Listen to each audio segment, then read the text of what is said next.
Imagine standing on a wooden deck, trapped inside a floating fortress, surrounded by a thick, suffocating cloud of sulfurous black smoke.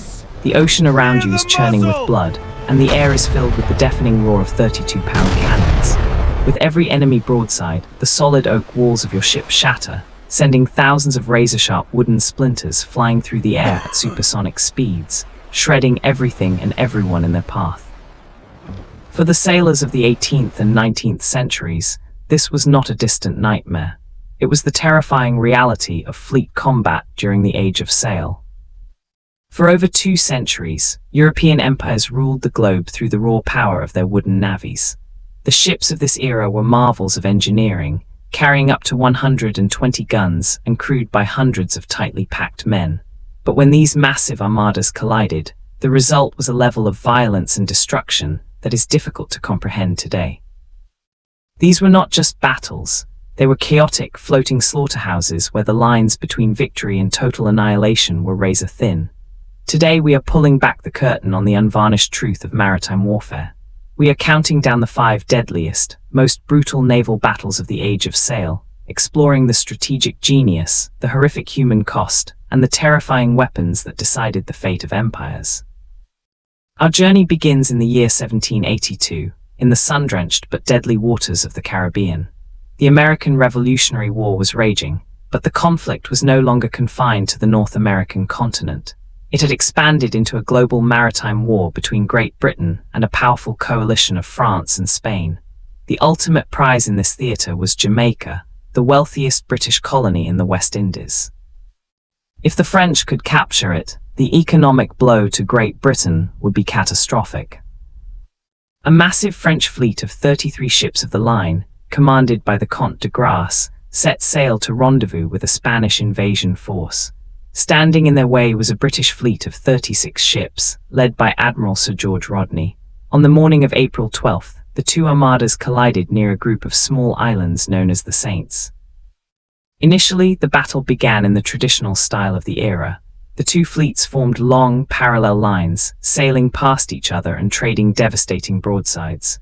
The noise was blinding. Hundreds of cannons fired simultaneously, creating a continuous roll of thunder that shook the wooden hulls to their core. But then, the wind shifted. Admiral Rodney spotted a fatal flaw in the French formation. Seizing the moment, he ordered his flagship, the Formidable, to break away from the traditional line of battle. Rodney did something completely unorthodox for the time. He steered his ship directly through a gap in the French line. Several British ships followed him, slicing the French armada into isolated segments. This tactic, known as breaking the line, changed naval warfare forever. Suddenly, the British ships were able to rake the French vessels. Raking was the most terrifying event a sailor could experience. A ship would position itself directly ahead or astern of an enemy vessel and fire full broadside down the entire length of the exposed, unprotected hull. The cannonballs traveled down the open decks like bowling balls, smashing through flesh, bone, and timber without resistance. The French flagship, the massive Ville de Paris, became the epicenter of the slaughter. Armed with more than 100 cannons, she was the pride of the French Navy, but she was surrounded and systematically dismantled by British gunfire. The decks of the Ville de Paris turned into a literal bloodbath. Splinters flew like shrapnel, and the dead were piled so high that they had to be thrown overboard just to clear the guns. By the time the smoke cleared, the British had won a decisive victory, saving Jamaica and preserving their dominance in the Caribbean. But the cost was staggering.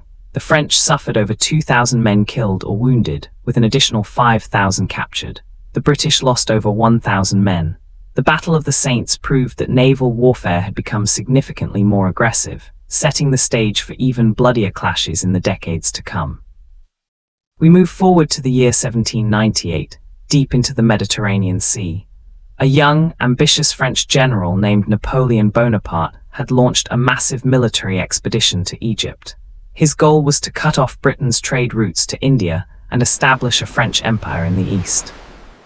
Napoleon succeeded in landing his army, but his lifeline back to France depended entirely on his naval escort. A fleet of 13 ships of the line and 4 frigates anchored in the seemingly safe waters of Aboukia Bay, near the mouth of the Nile. French Admiral François-Paul Bruys Desgaliers believed his position was impregnable.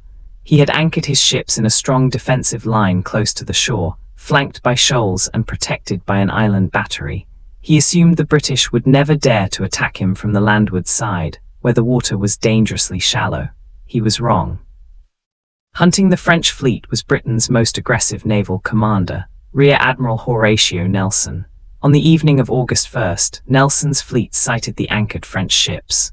With only a few hours of daylight remaining, most commanders would have waited until morning. Nelson did not hesitate. He ordered an immediate attack. As the British ships bore down on the French line, Captain Thomas Foley of the Goliath made a breathtakingly risky move. Spotting a small gap between the first French ship and the shallow coastal shoals, Foley steered his vessel right into the narrow space. 4 other British ships followed him. The remaining British vessels moved along the seaward side of the French line. The French were caught completely unprepared. Their ships were locked in a deadly vice, caught in a crossfire between British ships on both sides. Many of the landward-facing cannons on the French ships were blocked by baggage or hadn't even been cleared for action, as the French never expected an attack from that direction. The British systematically moved down the French line, destroying one ship after another. The climax of the battle centered on the French flagship, the Orient, a colossal 3-decked Leviathan armed with 120 cannons. It was the largest and most heavily armed warship in the world. Nelson's ships surrounded the giant, battering her with relentless gunfire. Admiral Brueys was struck by a cannonball and nearly cut in two, dying on his quarterdeck. Soon after, a fire broke out in the Orient's cabin. The fire spread rapidly, fed by fresh paint and oil stores left on deck. British ships, realizing what was about to happen, focused their fire on the burning flagship to prevent the crew from extinguishing the flames, while simultaneously preparing to distance themselves. At approximately 10 o'clock in the evening, the fire reached the Orient's main powder magazine. The resulting explosion was one of the most cataclysmic events in military history. The massive ship was blown completely apart. The blast was so violent that it shook vessels miles away, and the deafening roar silenced the entire battle. For over 10 minutes, a stunned silence fell across the bay as both sides stopped firing, watching burning debris and human remains rain down from the sky.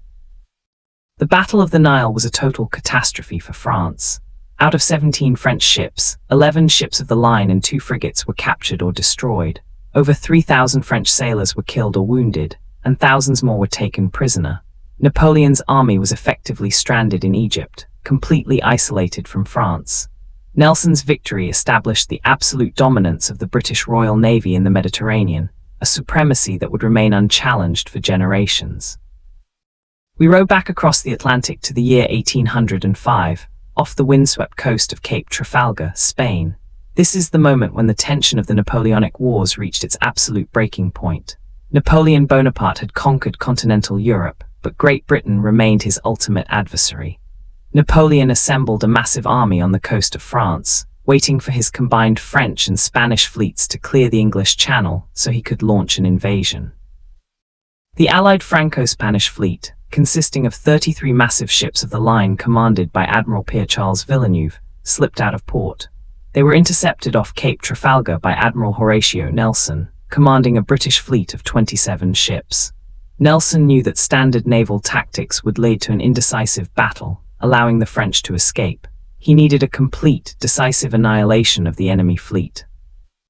On the morning of October 21st, Nelson revealed his legendary battle plan.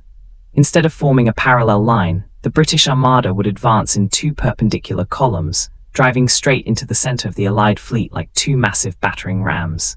This was an incredibly dangerous strategy. As the British ships approached, they could not fire their own guns, while the entire Allied fleet could pour continuous broadsides into the exposed bows of the advancing British vessels. The British ships advanced painfully slow under light winds. For nearly an hour they endured a merciless hammering. Cannonballs smashed through their hulls, rigging was shredded, and casualties mounted before the British could fire a single shot in return. Nelson's flagship, the Victory, led the northern column, steering straight toward the French flagship, the Bucentaure. The Victory finally broke through the Allied line, passing directly astern of the Bucentaure and unleashing a devastating raking broadside. The single blast dismantled the French flagship's stern, disabling 20 of her guns and killing or wounding over 200 French sailors in an instant. The Victory then collided with the French ship Redoutable, locking a desperate, close-quarters duel. The fighting was savage. The decks of the ships were so close that sailors engaged in hand-to-hand combat, firing muskets and throwing grenades across the gap. From the rigging of the Redoutable, French sharpshooters fired down onto the exposed quarterdeck of the Victory. At approximately 1 o'clock in the afternoon, a musket ball struck Admiral Nelson in the shoulder, piercing his lung and lodging in his spine. He was carried below deck to the smoky, blood-drenched cockpit, where the surgeon could do nothing to save him. As Nelson lay dying, the British fleet executed his plan with ruthless efficiency. The superior training, rate of fire, and aggressive spirit of the British crews began to overwhelm the combined fleet. The Allied line disintegrated into a chaotic series of isolated, brutal ship-to-ship duels. The carnage was immense, with wooden splinters flying like shrapnel, slicing through flesh and bone. By the end of the day, the British had achieved a monumental victory without losing a single ship, while the combined French and Spanish fleet lost 22 vessels. The Allied casualties were horrific, with over 4,000 men killed, 4,000 wounded, and 7,000 captured. The British suffered around 1,500 casualties, including Admiral Nelson, who lived just long enough to hear that his fleet had secured a historic triumph. The Battle of Trafalgar permanently shattered Napoleon's dreams of invading Britain and established British naval supremacy for more than a century. We now turn back the clock to 1770, traveling to the Aegean Sea off the coast of Western Anatolia. While Western Europe often dominates the history of the Age of Sail, one of the largest and most destructive naval battles of the 18th century occurred between two Eastern empires, the Russian Empire and the Ottoman Empire. The two powers were locked in the Russo-Turkish War, a brutal conflict for dominance over the Black Sea and the Balkans. In a daring strategic move, the Russian Empress, Catherine the Great, ordered her Baltic fleet to sail entirely around Europe, entering the Mediterranean to support a Greek rebellion against the Ottomans. The Russian fleet, commanded by Count Alexei Orlov and Admiral Grigory Spiridov, consisted of 9 ships of the line. They encountered a massive Ottoman fleet of 16 ships of the line and over 100 smaller vessels, anchored in a defensive crescent formation inside the Bay of Chesme. The battle began on July 5th, with the Russian ships advancing in a line toward the anchored Ottoman armada. The gunfire was instantaneous and heavy. The flagship of Admiral Spiridov, the Sviatoy Evstafy, engaged in a furious duel with the Ottoman flagship, the Real Mustafa. The two ships battered each other at point-blank range until the Sviatoy Evstafy caught fire. In the chaos, the burning mainmast of the Russian ship collapsed directly onto the Real Mustafa, igniting the Ottoman vessel. Within minutes, both flagships blew up in massive explosions, killing hundreds of sailors from both sides. The remaining Ottoman ships, panicked by the explosions, cut their anchor cables and retreated into the narrow inner harbor of Chesme, crowding tightly together. This was a fatal mistake. The Russian commanders recognized the opportunity and decided to unleash the most feared weapon of naval warfare, fire ships. Fire ships were older vessels packed to the brim with gunpowder, pitch, resin, and flammable materials. On the night of July 7th, under the cover of darkness, the Russians launched 4 fire ships into the crowded Ottoman harbor. British officers serving in the Russian Navy managed to navigate the explosive vessels directly into the tightly packed Ottoman lines before setting them ablaze and escaping in small boats. The result was an apocalyptic inferno. The fire ships collided with the Ottoman vessels, and the flames spread like wildfire from rigging to rigging. The narrow harbor turned into a literal furnace. One by one, the massive Ottoman warships cooked off, their powder magazines exploding with terrifying force. The heat was so intense that the wood on nearby ships ignited spontaneously. The Ottoman sailors faced a horrifying choice: stay aboard their burning ships and face incineration, or jump into the boiling water, where thousands drowned in the dark. By morning, the entire Ottoman fleet had been completely annihilated. 15 ships of the line, 6 frigates, and dozens of smaller vessels were reduced to smoking ash. The Ottomans suffered an estimated 11,000 casualties in a single night. The Russians lost less than 700 men. The Battle of Chesme was a catastrophic blow to Ottoman naval power. allowing Russia to dominate the Aegean Sea and permanently changing the balance of power in the region. Finally, we travel back to the year 1794, into the vast, open waters of the Atlantic Ocean, 400 miles west of France.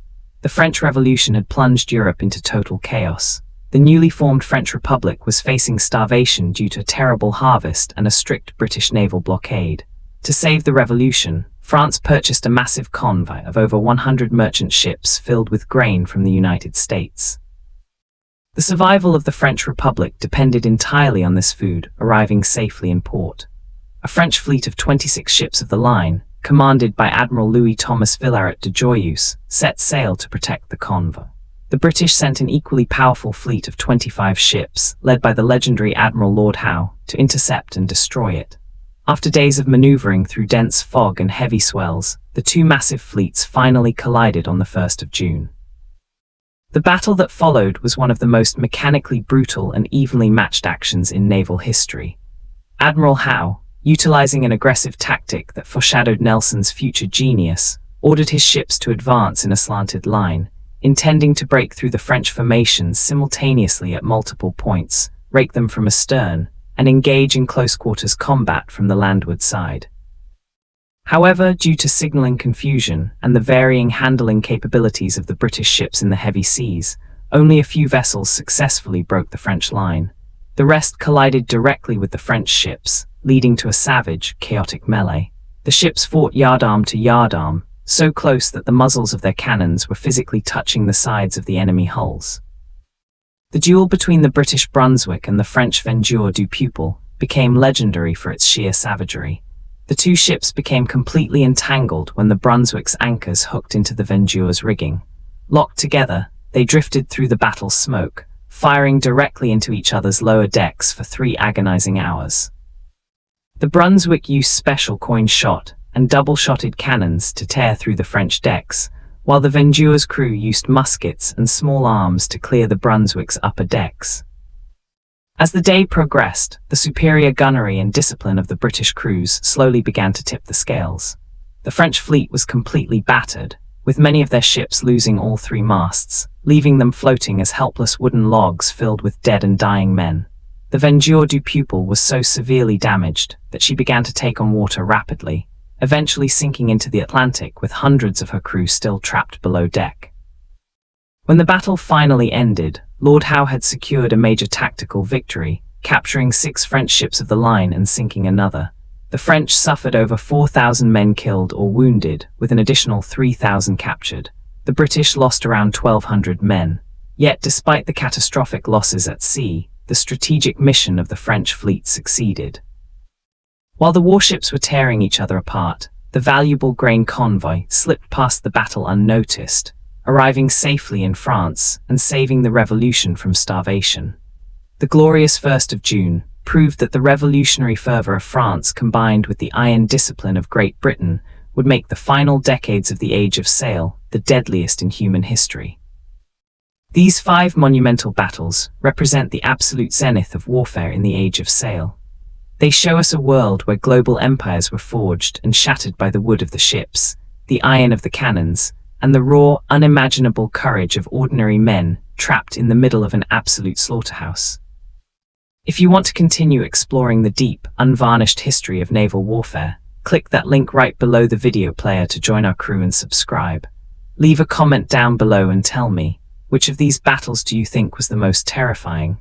Thank you for watching US Naval History, and we will see you on our next voyage into the dark, hidden chronicles of the high seas.